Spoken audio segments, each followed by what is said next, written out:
خوتي خواتاتي، فيديو جبتكم باش تشوفوا فين جا هذا المشروع هذا اللي كنحط لكم مؤخرا ديال ابتداء من 43 مليون. كما شفتوا بدايه الفيديو راه كاين تما مكتب البيع.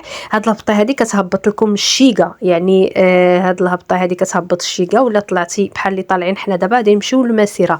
هذا المشروع هذا باقي ما تسلموش المفاتيح. بالنسبه لهاد الواجهه اللي جات في دوبل فوا راه اكثر من 43 مليون، لانهم كيتباعوا بالمتراج. بالنسبه اللي كنقول لكم انا 43 مليون جاو من الداخل، نفس المشروع غير هما كيطلعوا على الاقامات. كاين حداهم هذا المشروع هذا اللي مصبوغ بالاحمر والصفر، هذا سميتو الشعبي للاسكان، مشروع سميتو الفردوس تابع للشعبي للاسكان.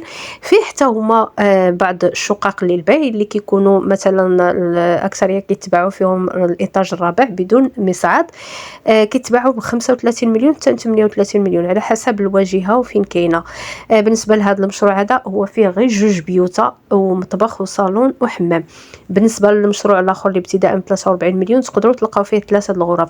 بالنسبه للمشروع هذا ديال ديار الباهيه اللي وريت لكم، راه الواجهه ديالهم ماشي ب 43 مليون، كنعاودها وكنكررها، ماشي ب 43 مليون، لانها واجهه جات على دوبل فوا وجات في موقع زوين وكتباع على حسب المتراج والايطاج، وكما كتعرفوا 3 البيوتا ماشي هي 2 البيوتا.